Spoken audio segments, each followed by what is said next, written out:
a musician also. I wasn't even dreaming about it, It wasn't in me.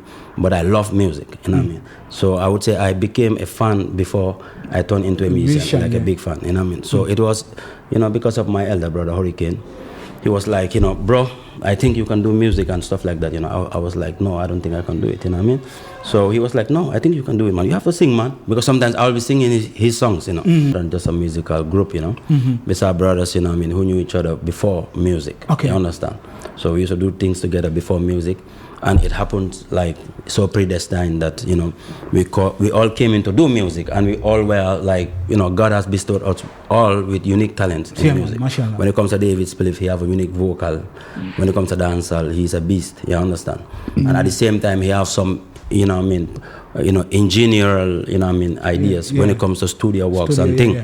When it comes to musical virus and Hurricane are like, they are cousin brothers at the same time. All the artists now who were in the Gambia and then left the Gambia, if you check it, those days, Gambian music, there wasn't no business side of music, It was more like doing it for passion, Okay, in a sense that people weren't really making nothing out of music, and almost all the artists started growing up, taking up responsibilities. Some of them started having families and stuff, or some of them were the breadwinners of their families. So if you check it, you can't be doing music for a long time and you don't reap the benefits of it. Somehow, somewhere, sometimes you have to try and say, you know what? Because things are not working, let me take a different option. I'm talking in general about the artists who left the Gambia and went foreign. Because you can't keep doing the same thing over and over and over again, and you don't see no benefits out of it, as far as livelihood is concerned. Okay, when it comes to creativity, if I sing a bad song, you want to sing the next badder song. That's the kind of competition frontline, that's what we know. If I sing a bad song, you want to sing the next badder song. If you create one lyric with fuller rhymes, I want to create another lyric that is more fuller rhymes, what I mean? In a healthy way, whereby we all move together, we all win. You understand? But in a way that, I want to be the one that people are going to talk about, but I don't want you to be visible. That kind of competition is unhealthy, and we don't need that, in the Gambia. We have to know that, we are all, the same reason why I'm doing music is the same reason you are doing music, Yeah, you want to be seen, you want to be heard, and at the same time, you want music to be your occupation full time. So while we are working, we have to understand we are an industry, and we are a body, we are a machine, And inside the machine, you have many parts, and every part have a specific function to play. The separation is the only thing I don't like, And I want to talk to the artists and tell them, yo, stop listening to the, bag of crap, man. People on the media, people who are non-affiliates of music, just some of them are just some greedy, hungry people, who are around the music business, and they have no talent and thing, and they want to come and peg one artist against the other because they are in one camp, because they are only thinking about their pockets. No, we don't care about the pocket thing, man. We are thinking about Gambia, how we can elevate the industry to the next level. That is the goal, that is the vision, you understand? So not like me stopping your Dallasy. I don't care about Dallasy, bro. Yeah, man. I care about legacy, what's going to stand forever. Yeah, man. What's going to be here until my grandchildren come and see it and say, Daddy don't set the tradition and we have to follow it. Coming, man. Walipa youths coming, man. You know? Yeah, man. All my artists, brothers, who are in the game, they are all coming to take part in this, because we want the homecoming to be a stage whereby, we foster the unity amongst the artists, and make sure we collaborate with one another, and try to see how best we can revive the vibes and make it reignite again, in the ears of the people. Because reggae music is a very important music, but we are not here to represent only reggae music. We are here to represent also our culture, the tradition, because music is bigger than music, it's culture. Because music has so much power and influence upon the masses. So if you are aware of this, and you understand, how best you can use this as a tool to make the community better, to bring back the minds of the people in the right track, so that the love that we used to have in the past can come back again, and the people can see each other as brothers and sisters. So in a way, I would say yes, Benjahmin is going to work with so many artists in this country here, because they are my brothers, and I love what they're doing though. It's not about I'm trying to, big myself up and say, I'm coming to uplift them. No, I love what they're doing. So, and I want a part of it, and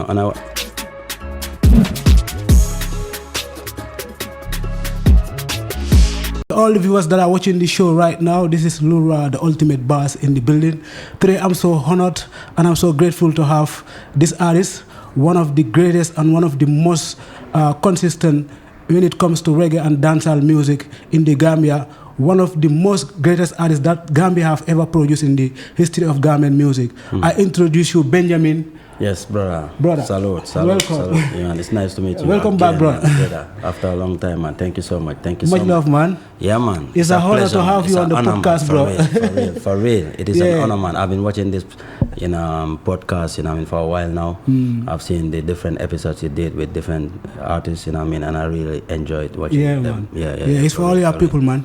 So we're grateful to have you here. Benjahmin, you can greet your fans and, start the conversation. Yeah. Shout out, man. Shout out to the fans out there, man. All those supporting Benjahmin music, I salute you all, man. You guys are the, the fuel, behind our engine, So we say, salute every time, 100%, man. Don't know, say, mad. Benjahmin, how is the feeling coming back to the Gambia after how many years?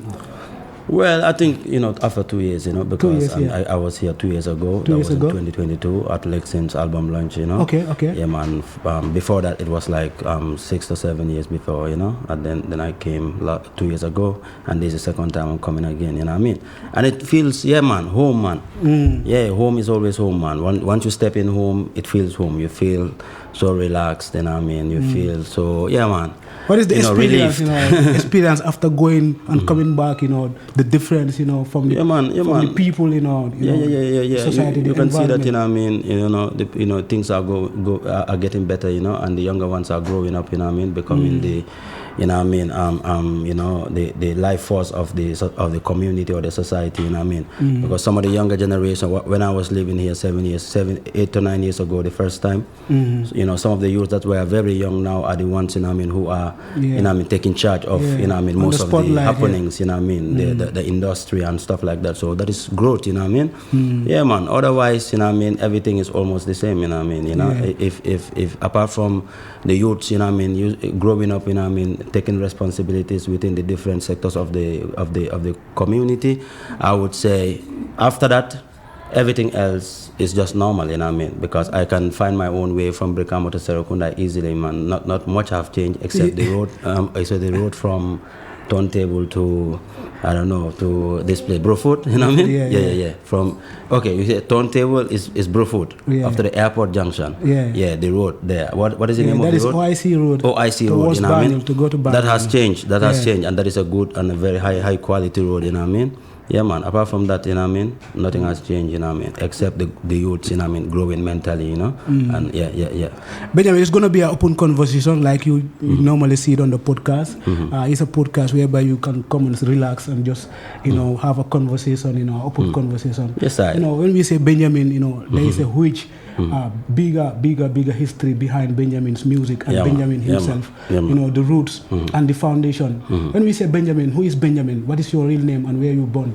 Benjahmin Cisse, Yeah, man. My real name is Kausu Cisse, Yeah, born in Serekunda, London, Kana.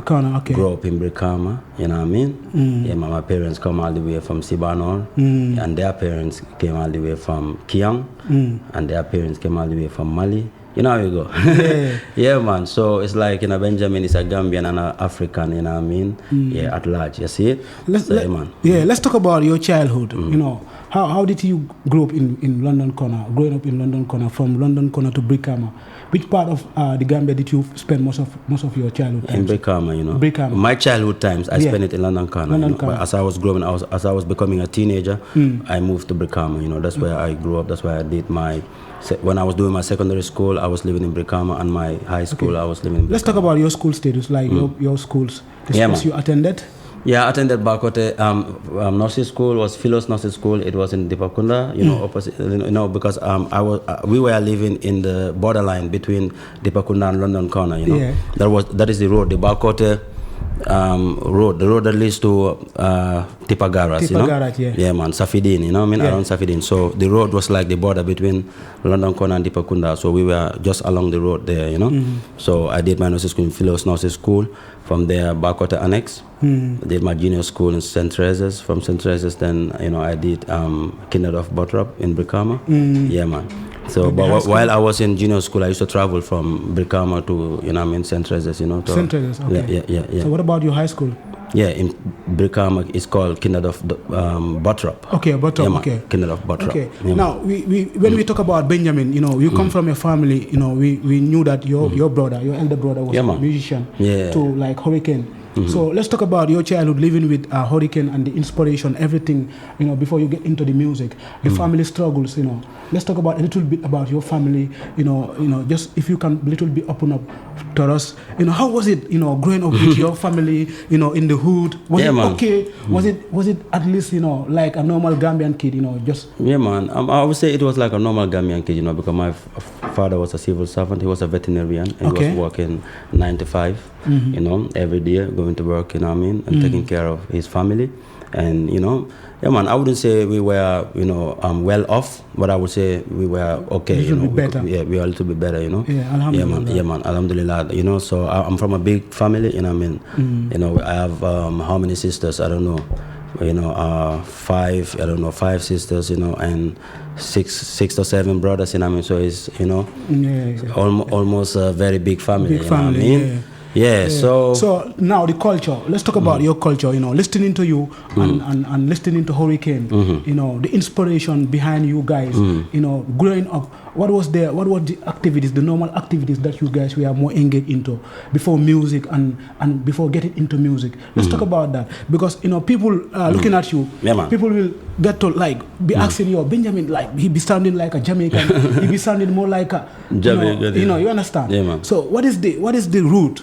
Why is that your level of your career? Yeah, man. I think simply because as I was growing as a young youth, most of my elder brothers, my brother Bamba, Hurricane, they used to listen to my other cousin brothers too, Suleiman. They all used to listen to mostly reggae music at home. Even though them days in Serekunda, hip hop was the most dominant kind of vibes. The music that was more popular was hip hop in those days, back in those days. But in our compound, it was reggae music. Okay. All my brothers used to listen to reggae music. Even my dad, even though my dad is not like if you look at my dad, you will think he is like this, regular, elderly people in the community, wearing his haftan and thing. Okay. But in his car mostly, or in his house mostly, he listens to reggae conscious music.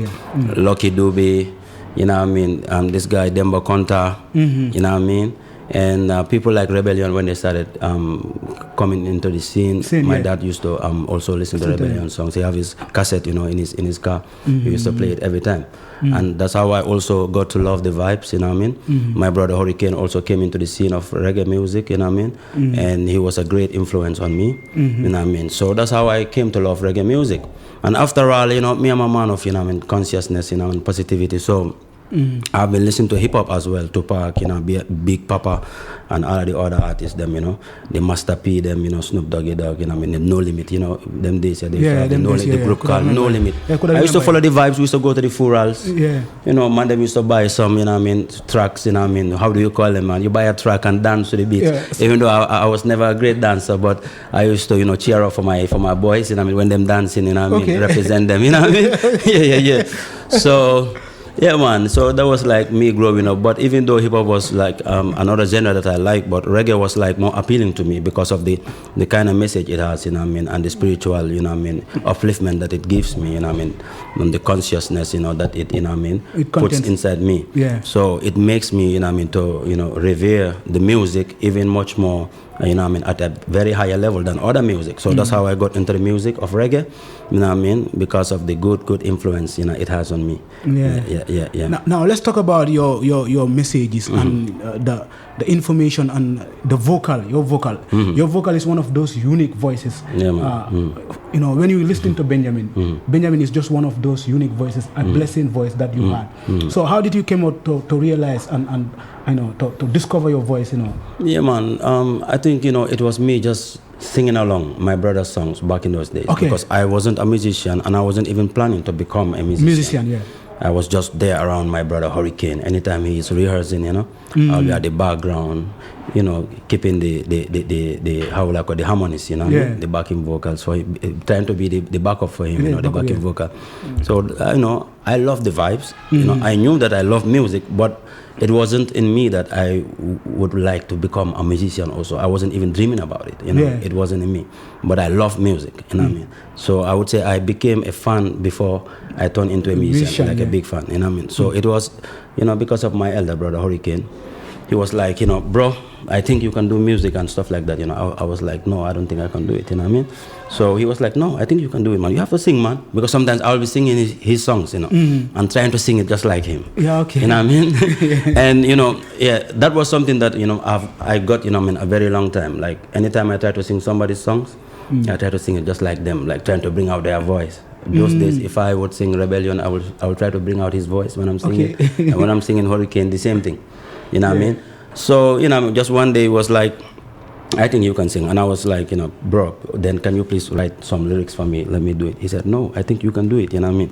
I said, please, man, give it to me. Man. He was like, no, if I give it to you, you will become too lazy to do it. You will always feel like you have to depend on me to do it for you. So if you want to stand on your own and you want to be ready every time, practice how to write. Yeah, how to write. Do it by yourself, you know. Yeah, be self-reliant, you know, in anything you're doing. So I was like, yo, man, all right, I tried. So I went and write one verse, you know, which was Benjahmin, you come with more love for the youths. Me no come for stab a youth, man, no for shoot. Mommy son this is where Babylon one pollute. So born in that Babylon shall never conclude. Me born them always, no matter them say me a root. That's why me still abreast them as them listen for me tune. Now for them no like how do you talk the truth. Go tell them said that yeah, we now go stay mute. Yeah man. And later on I did that in a different song called Benjahmin song. You know what I mean? That was the first song, the first verse that I ever written. So from there on, and I think, you know, the reason why I wrote that verse in that way, you know, is because I was also listening to certain other reggae musicians like Kepultan. Okay. You know what I mean? I was to come to that, Kalanji. yeah. You know what I mean? So Kepultan also was like one of my favorite musicians of all time, you know what I mean? Because of he's so good, his vocals are very strong, sharp, and also his lyrical ability, you know what I mean? The way he rhymes, you know what I mean? I was impressed, you know what I mean, with his style of music. So I got hooked onto his vibes, you know what I mean? So my brother Hurricane, he was more of a Sizzla fan. So he'll be like, Kepultan is better than Sizzla, you know. I'll be like, Kepultan is better than Sizzla. He'll be like, Sizzla is better than Kepultan. You know, we used to push and pull, you know, and debate about this. You know what I mean? I'll be like, yo, Kepultan is so firm, you know, his vocals are so, you know what I mean, strong. And Sizzla, you know, he likes to go up and down. You know, he like this thing, you know, this versatility and stuff like that. My brother is a man of melody. He loves melodies and stuff. And I'm a man of rhymes, you know. I love rhymes and things, you know what I mean? Yeah. So, you know, that's how, you know, I started, you know what I mean, you know, let me say, you know, imitating, or how will I say it, man, looking up to the Kepultan vibe. So I started to bring out that kind of voice, vocal, you know what I mean? Yeah, man. So later on, as I grow up into a professional musician, I realized that, you know, I have to find my own voice, you know what I mean, and my own style. So I started, you know what I mean, moving away from the Kepultan sound-alike vibe and doing my own thing, you know what I mean. That's how I came up with such a vocal, you know. But it's all because of the influence of reggae and dancehall music, you know, upon me. Yeah. We are going to talk about most of your songs. One of the biggest songs you did, Trust Me, you know, Better Will Come One Day, you know, The Nature, Save the Nature. Save the Nature. We are going to talk about those songs. But before those songs, I just want us to flow with the rhythm and flow with the podcast, you know. I'm loving the vibe. Yeah, and I know everybody that is watching Benjahmin right now, you got to see and got to realize where Benjahmin have started.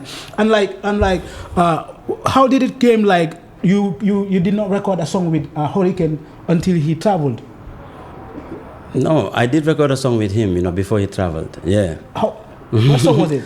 That was Never See Us Down, you know, on Ganda's production. Okay, on Ganda's rhythm? A rhythm owned by Oluganda, you know. Okay. That was a long time, you know. They will never see us down, even when the enemies frown. Yeah, I could remember. You should know how to get around, you know, something like that, you know. Yeah. And I was doing, in this Gideon time, every ghetto youth have to focus in mind, stay in line, mentally inclined. It was Ganda's production, which came out later on. Okay, after he traveled. Yeah, but because he released the medley, but exactly. the full tracks were never released. We are never released.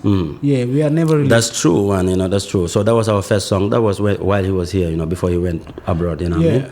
So now I think that's the only, you know what I mean, song collaboration I had with him. Yeah. Okay, Benjahmin. Now let's talk about your first song. To go to the studio. What was the first attempt and what was the first song? Yeah, this was my first song. This one? This song is the first song I ever recorded.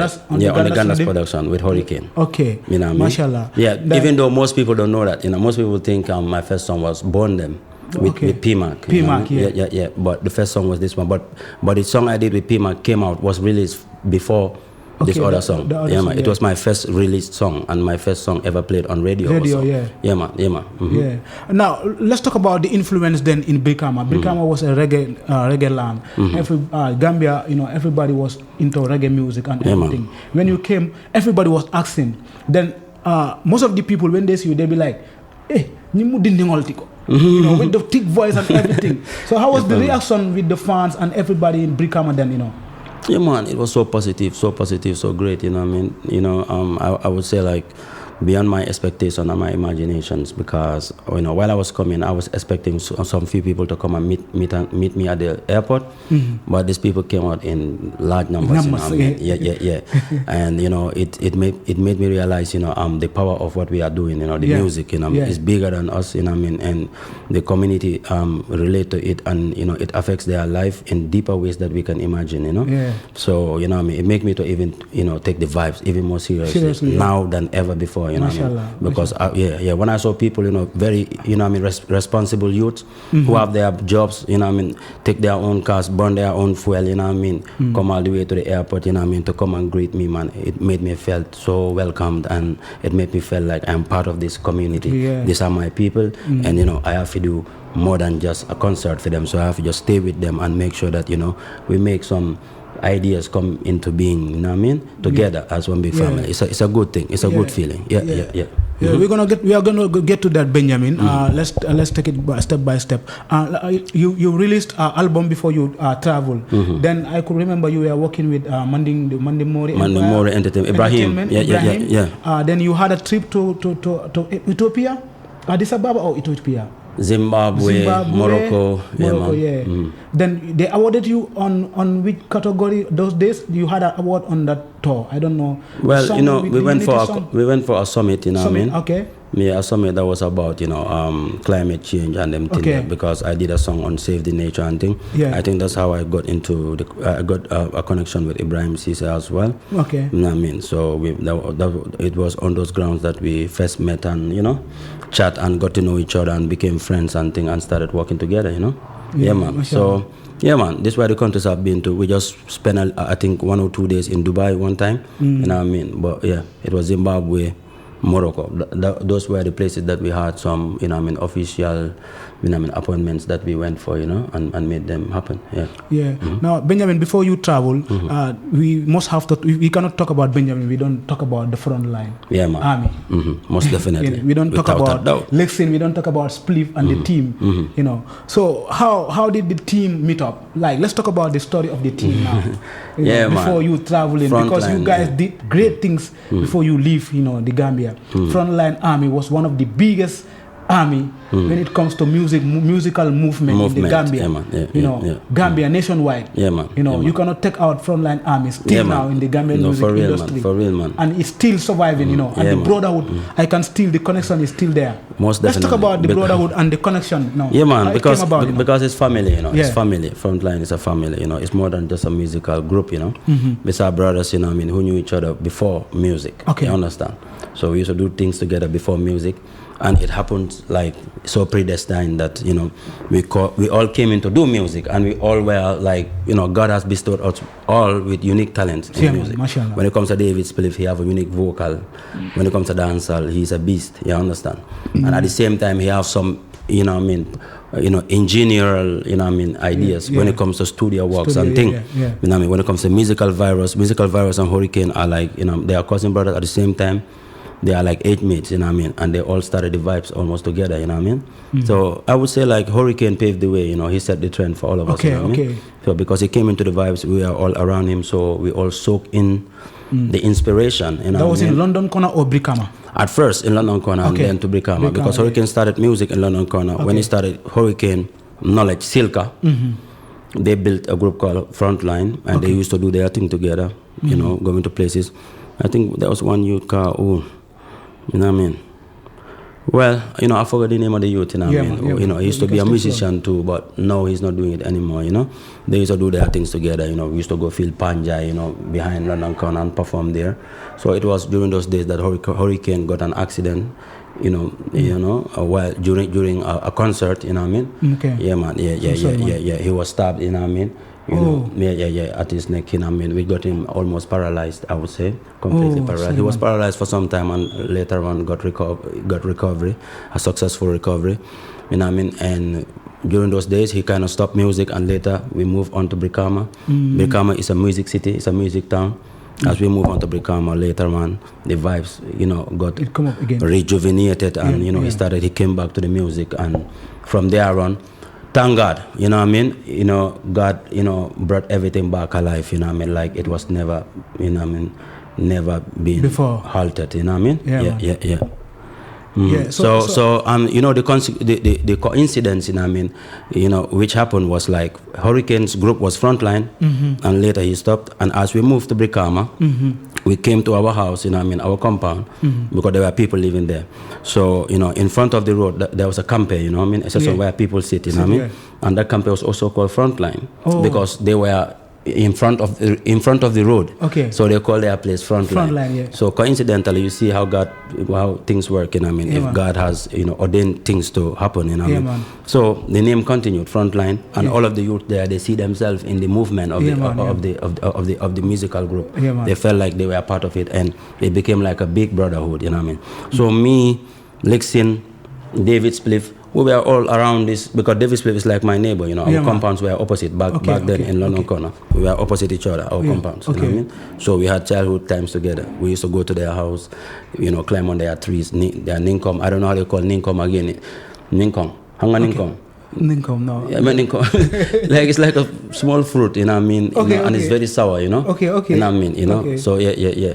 So we used to go there and climb on those trees and cut down those fruits, Okay. Yeah, back in those days, So Lixin also is a neighbor. Lixin is not far. So we are all, we all grew up. We played together in the Borikai, in the Borikai, the wrestling place. Yeah, man. Played together football, wrestled, before music. So that's why the brotherhood is so strong, and yeah, it withstand time and withstand anything. I could remember your first release was the Soul Rhythm. I don't know. Could remember this? Soul Rhythm. Soul Rhythm. That's kind of slow beat. Yeah. Then you had a song on it, Hurricane, ENC, Spliff.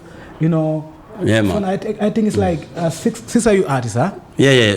Hurricane wasn't on the rhythm. Yeah, Hurricane it was me, Lixin, David Spliff, Mighty Joe, ENC. Yeah. You know what I mean? Yeah. So it was later on, ANC and Mighty Joe, they all came into the group through Hurricane, because Hurricane was a good friend to ANC as well, back then in Brikama. Yeah. So Mighty Joe came into Frontline through me, because Hurricane. But the time Mighty Joe came in, that time Hurricane wasn't around, He was already gone. But the time ANC was part of Frontline, that time Hurricane was around, Yeah, man, for real. So that's how we got to, So if we come could together. Yeah, if we could realize also, those are the artists. Later on, those are the artists that hold the reggae music under the branches. It's like you guys, are the main branches of Gambian reggae music from those days up to now. Yeah, man. I would say, man. I would say, man. Yeah, for real. I would say, it's been like a decade. We played an important role. We played an important role, man. As far as reggae music is concerned, reggae and dancehall. Yeah. After Hurricane left, because Rebellion wasn't around. You have few artists like Royal Messenger, Magnificent Joe. These were the artists who are doing the reggae. So Frontline, we came in as a fresh, younger generation. Silky Chris came later on. Yeah, Silky Chris came on later, after us, After, So we came in as the fresh, younger generation with so much energy and, and fire, So it kind of reignited because the younger generation were so, amazed with how we were doing our thing with so much confidence and so much poise into the way we articulate and, bring out the vibes with energy on stage and present it in a real reggae dancehall way. It was kind of a breath of a fresh air, And people were so, thrilled with what we did, and that's how we gotten, our, let me call it our little popularity, and the ghetto was like, this is our people. So that's how it all began, and still now it did it. Benjahmin, let's talk about your educational background. Listening to your songs, most of your songs are so teaching. The lyrical content of your songs are just top notch. When you listen to Benjahmin, you'll be like, is there any scholar or is there any book writer or any writer that is behind Benjahmin? If we say Benjahmin, who is behind Benjahmin's songs? Benjahmin is behind Benjahmin's songs, man. For real, man. I would say like I wrote all my songs, I wrote all my songs, but I don't mind, if you have a great song, you want me to sing on it. If it's nice, it's sweet. I'm just asking because the reason why I'm asking, because the lyrical content, the type of content that you produce from the beginning of your career up to date is totally different from any other artist in the Gambia. You understand? So what kind of books do you read? Are you into more reading or? Well, I used to be a reader. I used to read a lot, But recently, I'm not reading like how I used to like in the those past. days. Like those days, because of too many things to deal with, And sometimes with technology and all these things, sometimes you feel so distracted. It's hard to have a silent time and a quiet time for yourself nowadays. But those days, like you were. But those days, I used to read. I used to read anything, man. Anything, man.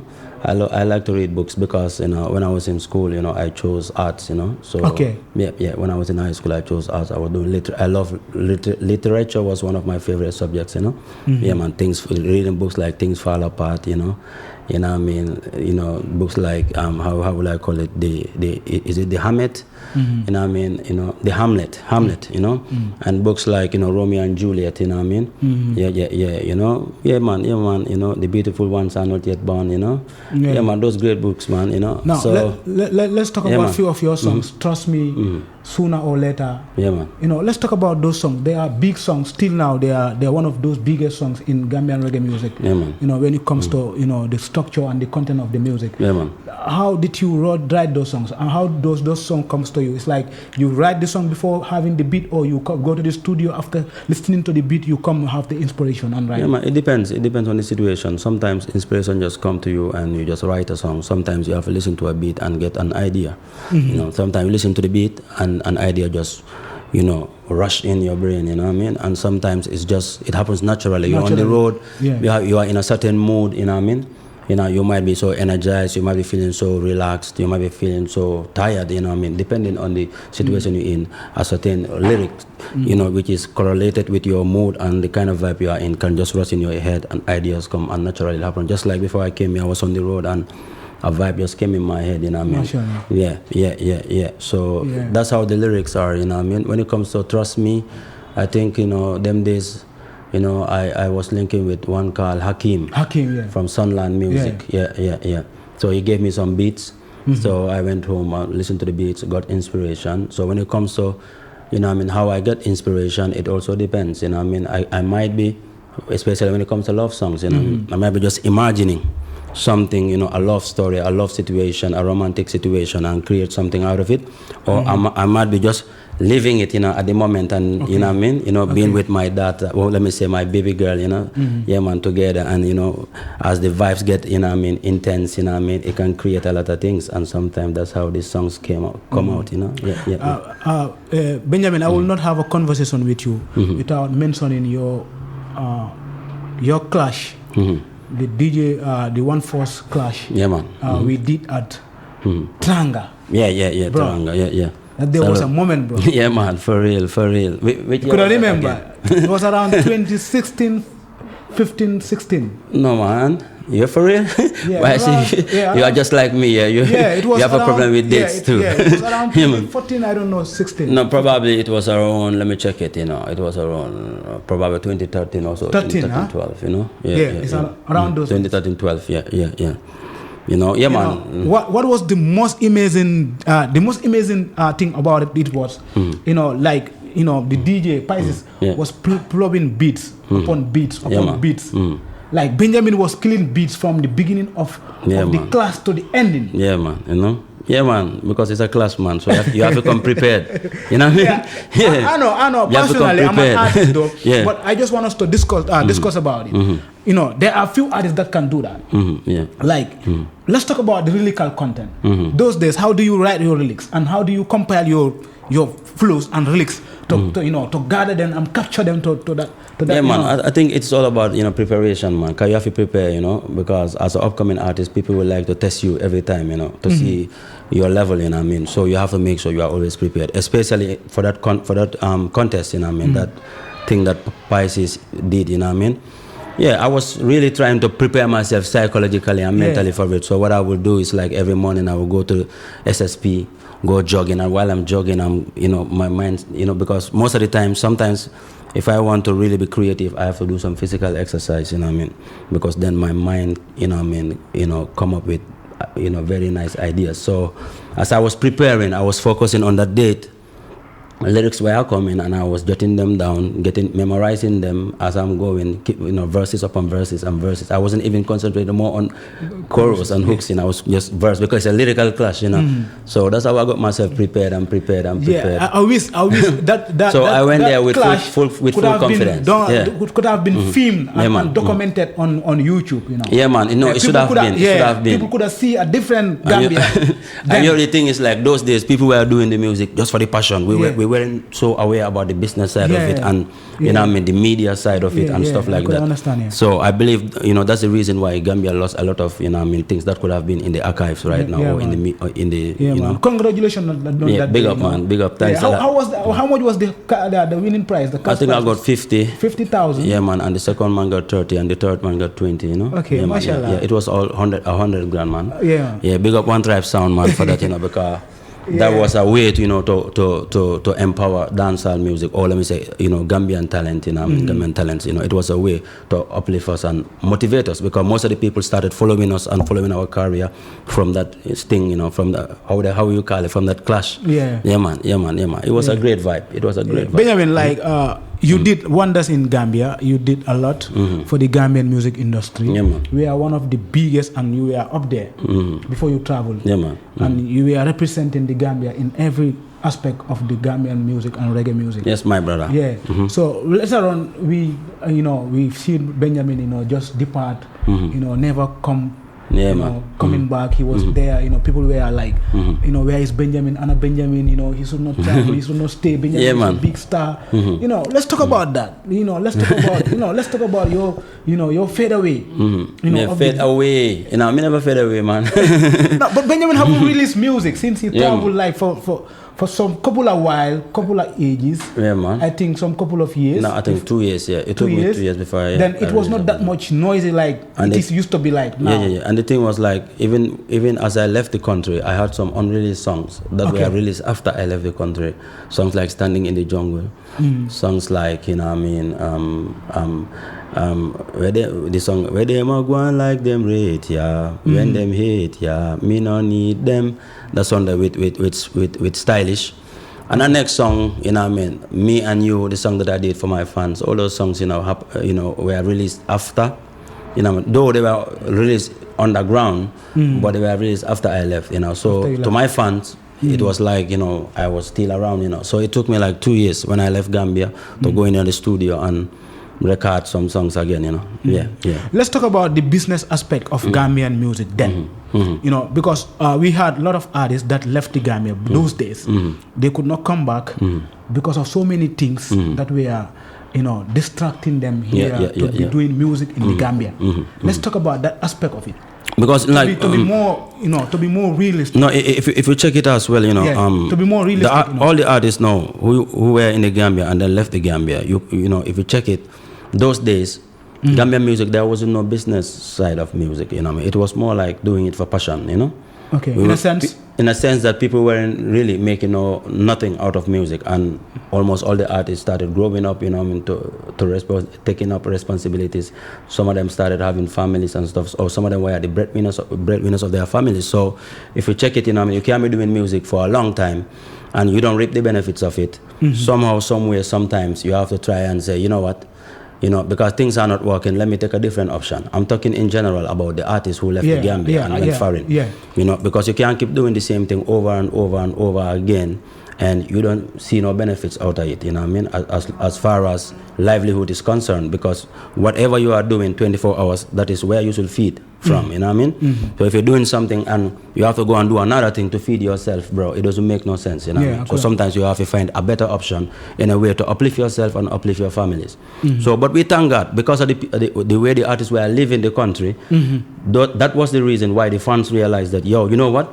If we don't take charge and start supporting our artists, all of them are going to leave the Gambia, you know. So I give thanks. A lot of them, we're going to lose a lot of them, you know. So I give thanks that, you know, we made those moves and took those decisions to uplift the music industry, you know. And because of that, people start realizing, yo, no matter how great a talent is, if you don't value it and nurture it, you know, you will lose it, you know what I mean? So give thanks. We are learning from that, and we started empowering our artists. Looking at Benjahmin on those days, like if I could remember, like you normally used to organize concerts at the Box Bar. It used to fill a Box Bar. Yeah, man. So, you know, looking at it at financial status, was it not okay for you to be living in the Gambia with that shows and the bookings and the, you know, all well, if you check it, even though Box Bar used to get filled, but nowadays the ticketing was the ticketing wasn't, you know, was so, you know, I mean, reasonable in a way that we weren't making that much money out of it, you know, I mean, for uplift ourselves, to sustain ourselves on the longest time. And you know, those big occasions, you cannot do them every month, you know, or it must take time before you organize those kind of events. You understand? So we used to do some shows here and there, but because of the how will I say it, the dependence upon the artists, you know, and the people, with you know, team and the with people the team and the family, you know, what I mean, and everything, you know. Sometimes that money is, you know, it's hard for that money to sustain you. You understand? So, you know, this is about living, you know. It doesn't matter if you're an artist or not, you know what I mean. As a man, as you grow older, you know, you take up responsibility and have to take charge of things that are happening around you, and most of those things require financial, you know what I mean, remedies sometimes. You understand? So that's why, you know what I mean, we decided, you know what I mean, after we left foreign and we went there for appointment, and normally the mission was to go and come back, but after certain things didn't go right, you know what I mean. You know, I took it upon myself, you know what, I'm gonna take this decision, you know what I mean, and do what is rightfully, you know what I mean, the right thing for me to do. So that's how it happened, you know. That's how it happened, you know what I mean. So it wasn't like, you know what I mean, we didn't want to, you know what I mean, represent the industry, you know what I mean, back home in the Gambia and be there for the fans, but we also have some mouths to feed, you know what I mean. I have to take the right decision, you know, to make the right things happen. Yeah, man. Let's talk about your stay in Europe with music, you know, your musical status in Europe. You know, when you left the Gambia, you were there. So how was it like doing music in Europe and connecting, you know, learning, you know, the language and, you know working and everything, you know? I would say it's a challenge, you know. It's a challenge, you know, because, you know, finding yourself in a different country whereby they have different culture, you know, I mean, different settings, you know, in the industry. You have to learn the industry, you know, and then adapt to the new environment that you are living in. And sometimes the transition period can be long. Sometimes it can take time before you really adapt. And so that's why it took me 2 years before I got inside the studio to start recording the songs, because I have to undergo certain things, you know what I mean, certain process, you know what I mean, to make sure that, you know, I get myself integrated in the society, and which is what I did, you know what I mean, because I knew that was the right thing to do, and I did that, because anywhere you go, you know what I mean, they have their own rules and norms and things, and you have to learn about them and adapt to the thing, you know what I mean. So that's what I did, and then, you know what I mean, got myself back on track on the music. But so far I will say music in Germany is going, we are moving, you know what I mean, step by step. You know, we are not in a rush, you know what I mean, we believe in the process, you know what I mean, we trust the process, and we know we're gonna get there for sure, you know what I mean. So, but, you know what I mean, we've seen your updates. I would love to ask about the band that you are working with. It's a great band. So let's talk about the connection of the band with Benjahmin. Is Benjahmin been signed with a label there, or are you working with a label, or how is it? Of course, there? man. Are you solo or still? I'm working with IDOPS Music. With IDOPS Music. Yeah, man. But I'm an independent artist. You know what I mean? No, I'm not under a label, you know. But I'm open to, you know, work with labels, you know, as long as the contract is lucrative and it's good, you know what I mean, for both parties. Yeah, man. Let's talk about the band. Yeah, man. Wow. Yeah, man. Fire Nation, you know, it's a band that, you know, my manager, you know what I mean, get to, you know what I mean, know them, you know, through, I think, you know, through a link, you know what I mean. And through that, you know, we got to, you know what I mean, reason, came together, got to know each other, have had some few gigs together, and the bond started building and started getting stronger. So Fire Nation is actually a band in Holland, yeah, man, around Rotterdam, you know what I mean. you know, who are very great, you know what I mean, doing great. You know, they play with so many other big, you know what I mean, artists, you know, especially Jamaican artists, like, you know what I mean, they play with people like Chuck Fender. Even this year they had a gig at the summer, how would I call it now? The Rua Reggae Festival in Germany. Yeah. They had a show with Chuck Fender.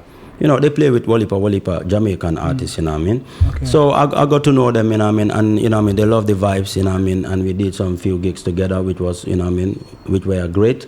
And, yeah, man, we are looking forward, man, to even work even further this year, 2025, to try to push the vibes together, you know? Okay. Yeah, man. How often do you play with them? Like, it's normally when you have bookings, you normally contract them to perform with you, or like they be creating the book gigs, or like? No, man, you know, it depends, you know. If they have a gig, you know what I mean, they will ask me, you know what I mean. If I have time, I do it with them. If I have gigs too, you know what I mean, I talk to them, and, you know, we come to terms, you know what I mean, and make sure, you know, it's a fair deal for everyone, and we go and do it, you know. Mashallah. Yeah, man. So, yeah, man, Benjahmin and Fire Nation, people will be seeing us more often, you know, in this year and years to come, you know. Like we seeing your updates, we be seeing your updates, and like you doing great works on your side of your career. And yeah, man. You know, how is family? You coping with family, and you know, which is a great, great thing. No, copy with family, man. Yeah, man. Give thanks, because the blessing is my wife is also, you know, she loves the vibes. Yeah. She's a big music fan. She's from a Guriat family.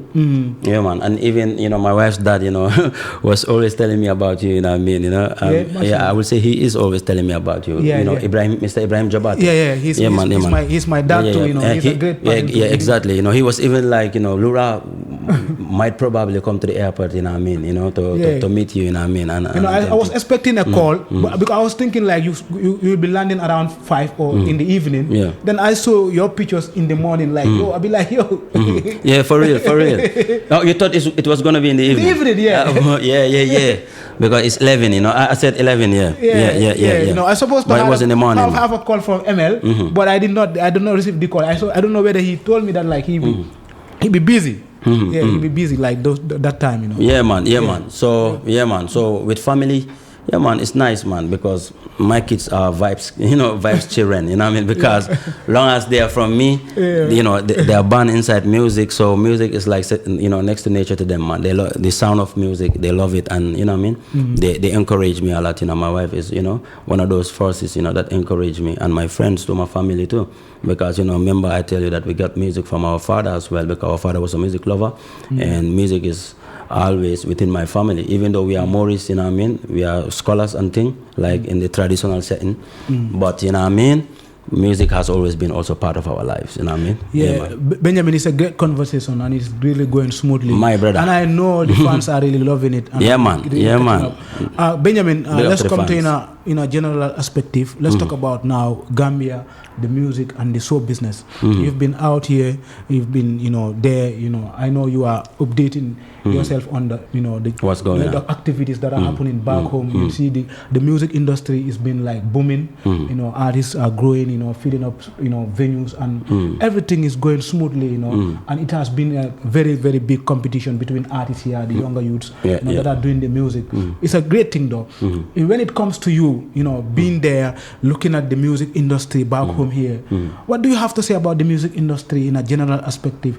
You know, talking about the fans and the industry itself. You know, there are things that is hindering the music industry to get there, and there are things that are affecting it, and there are things also that are you know, pushing it to into a general perspective, you know, perspective on your term, you know. What do you have to say on the music industry? Yeah, man, you know, just like you said, you know what I mean, the music is booming. You know what I mean? You know, because you said, you know, those days it was hard to fill up bigger venues, and now artists are doing it, you know what I mean, annually, you know what I mean? So which means at least, you know, the music have moved from one level to a next level, you know, and still more levels to go, you know what I mean?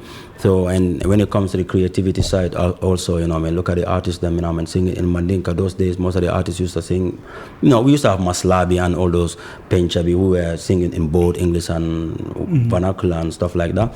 But, you know, on our times, you know, I mean, you know, during those days, you know, I mean, it was more either English and thing, in the English, you know, I mean, English or Patois and them thing was the king, you know what I mean? So right now, You have more vernacular vibes, you know what I mean, taking over the place again, and which is so beautiful, you know, because, you know, it really, you know what I mean, you know, it's natural to us that, you know, when you sing in Mandinka, we can easily, you know what I mean, communicate and, you know, connect with the people, yeah. You know what I mean, and they can also understand the messages, you know. Imagine all the songs we did in English, you know what I mean, back in those days, if we would have translated all those songs in Mandinka, it might have even a deeper impact here within the country, you know what I mean, but, you know, we were, you know, during those days, we were thinking more of international as well, we were thinking of, we want our vibes to be, you know what I mean, classified with some of the biggest songs out there in the world, especially in the reggae scene, you know. But nowadays, you know what I mean, we've grown up and we've learned, we've known, you know what I mean, what it takes, you know what I mean, to keep your culture, you know what I mean, and your tradition and your language with yourself and also promote it. So I would say on that side, kudos to all the artists. Yeah, man, they did great. They did great, you know what I mean? Yeah, man. So when it comes to the other side, I would say, you know, what you're saying is the stiff competition, you know what I mean, amongst brothers, you know what I mean. Yeah, man, competition in a healthy way is okay. You know what I mean? When it comes to creativity, if I sing a bad song, you want to sing the next badder song. You know what I mean? That's the kind of competition frontline. That's what we know. If I sing a bad song, you want to sing the next badder song. If you create one lyric with fuller rhymes, I want to create another lyric that is more fuller rhymes. You know what I mean? In a healthy way, whereby we all move together, we all win. You understand? But in a way that, you know, I want to be the one that people are going to talk about, but I don't want you to be visible. That kind of competition is unhealthy, and we don't need that, you know, in the Gambia. We have to know that, you know, I mean, we are all, the same reason why I'm doing music is the same reason you are doing music, you know. Yeah, you want to be seen, you want to be heard, and at the same time, you want music to be your occupation full time. So while we are working, we have to understand we are an industry and we are a body, we are a machine, you know. And inside the machine, you have many parts, and every part have a specific function to play. So we have to know that we need each other. We cannot go without each other. We are all brothers and sisters, and we have to keep the vibes flowing, you know.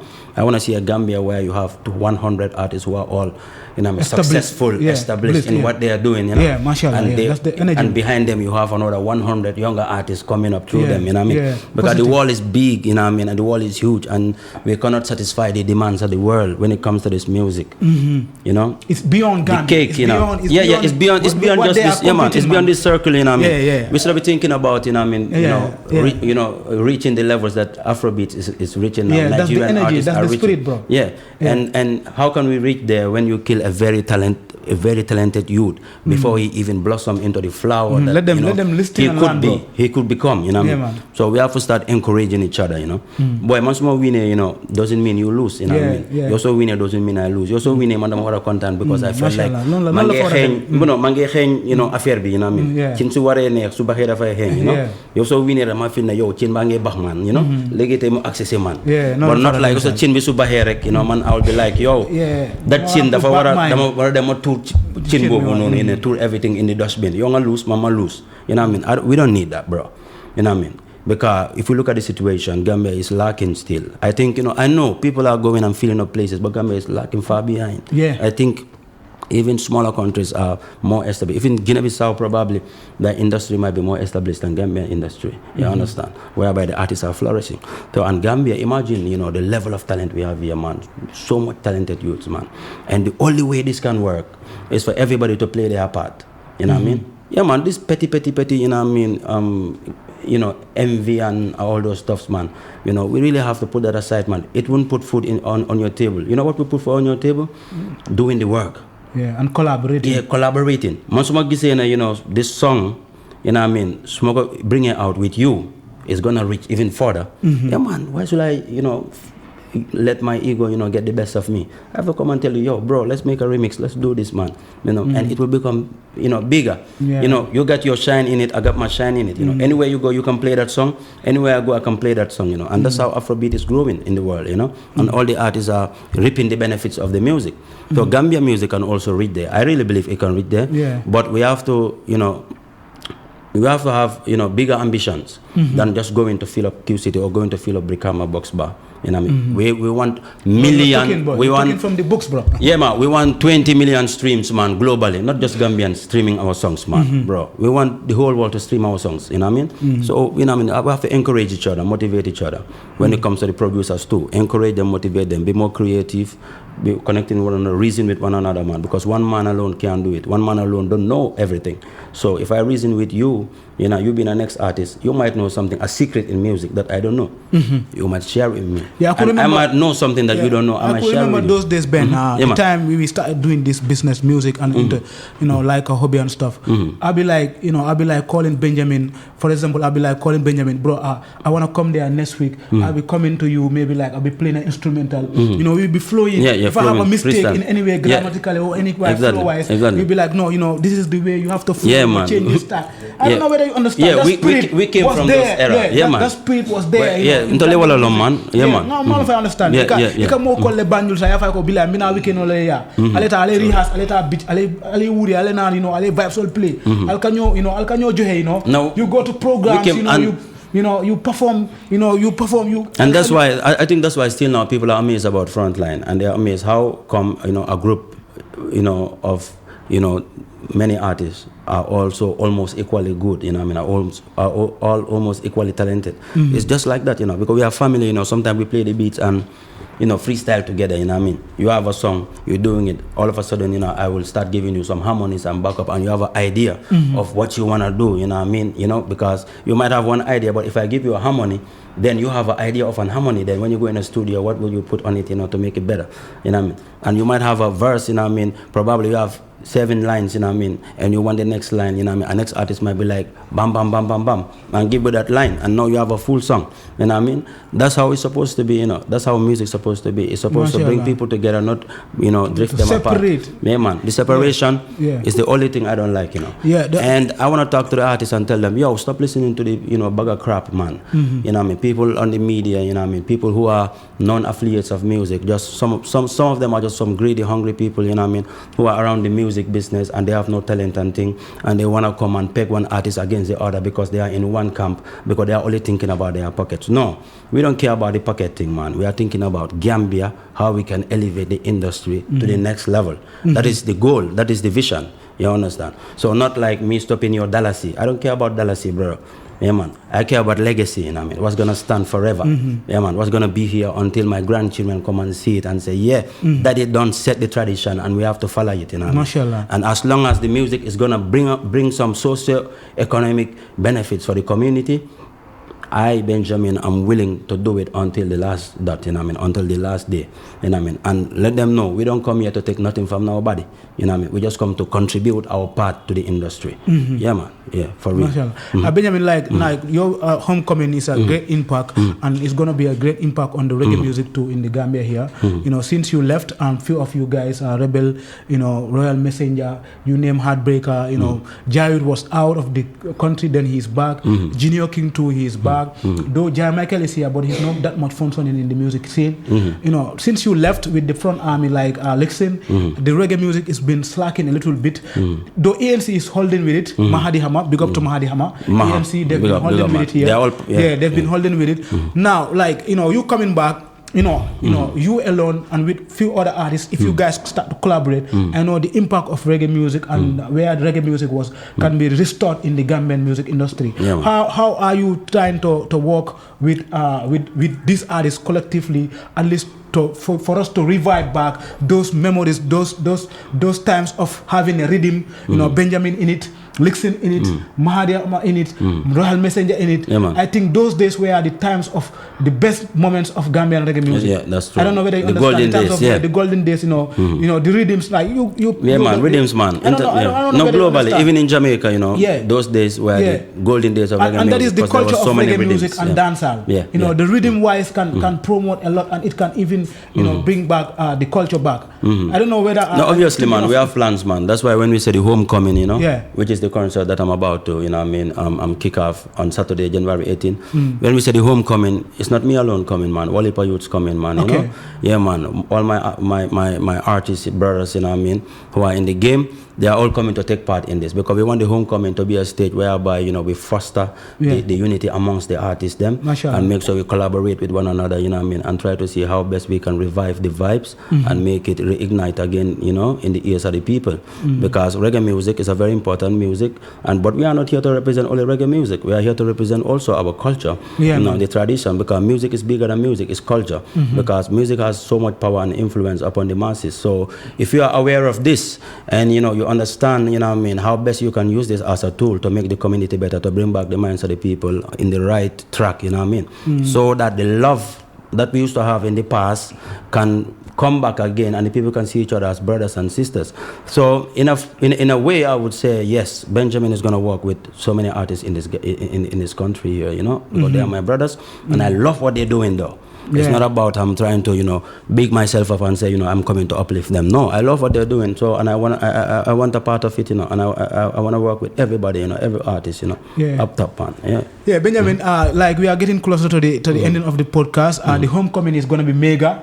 How far is the preparation? Like I was hoping you are going to come with the band, or it's going to be a. Are you coming with the band? We are playing with the band. We are playing with the band for sure. We are playing with the band. The band that you playing with in Europe, or?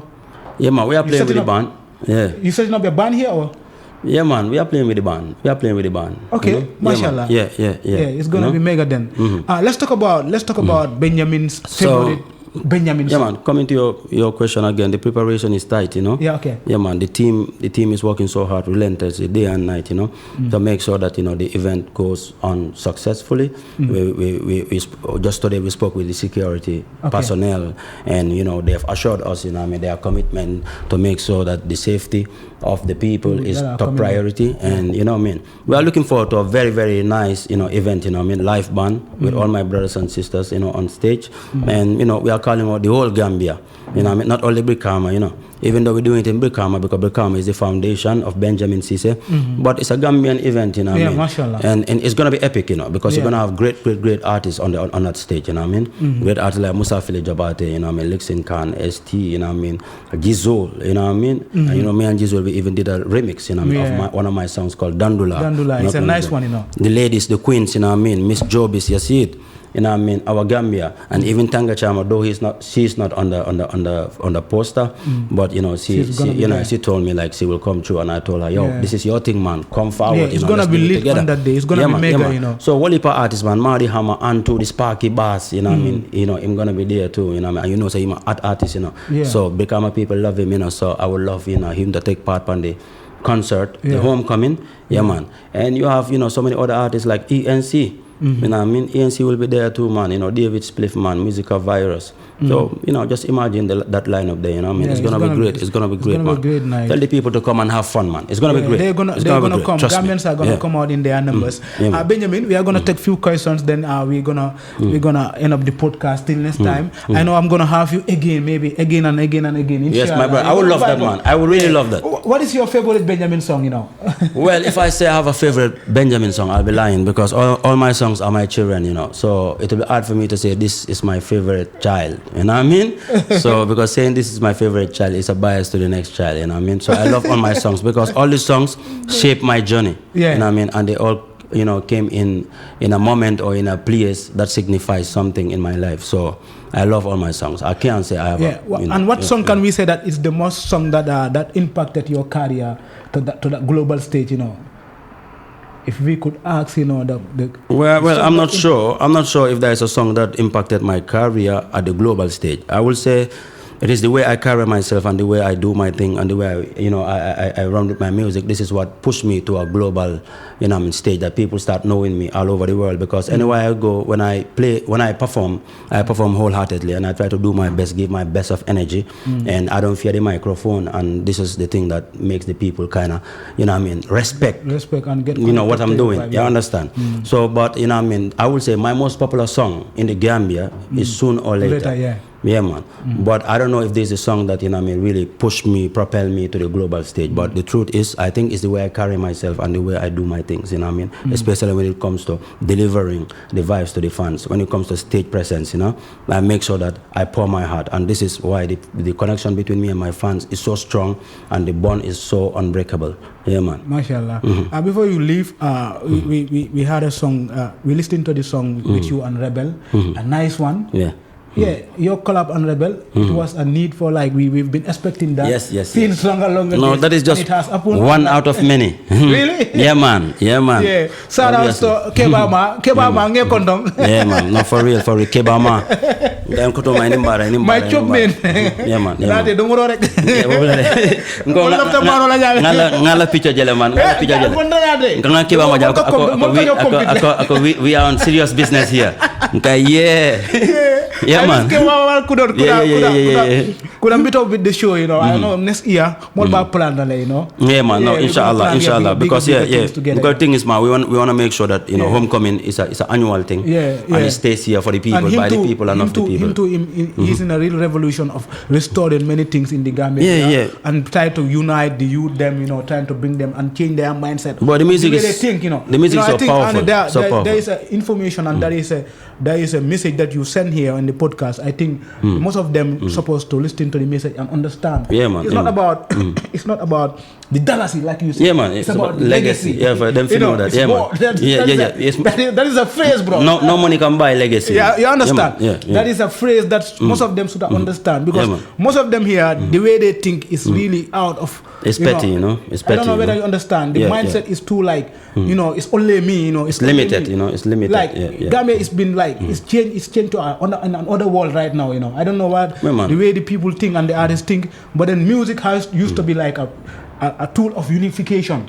That's what we knew, man. That's what we knew, man. Bringing people together and like just unite people and artists, you know, coming together and just entertain people. You know, grab their money and just go and have their, you know, daily happiness. You know, thank you so much, Benjamin. Bro, it's a pleasure, man. It's a pleasure, man. It's a great conversation. Well, yeah, man. We really appreciate you coming here. Man, you know, I just want to tell the people that, you know, yeah, man, this is your Benjamin. Your Benjamin is here, man. And I'm here with the whole crew. And, you know, we are inviting all of you, man, to our event called The Homecoming of Benjamin Cisse, which is, you know, going to happen in Brikama Mini Stadium, you know, also known as Box Bar, January 18, this Saturday. So if you can make it there, man, just come around, man. You know what I mean? The tickets are so reasonable. You know what I mean? They are saying the tickets are 400 in advance and 500 at the gate. VIP is just 1,000, you know. So, yeah, man, roll in, man, and have, you know what I mean, a time of a lifetime, a moment of a lifetime, you know. Yeah, man.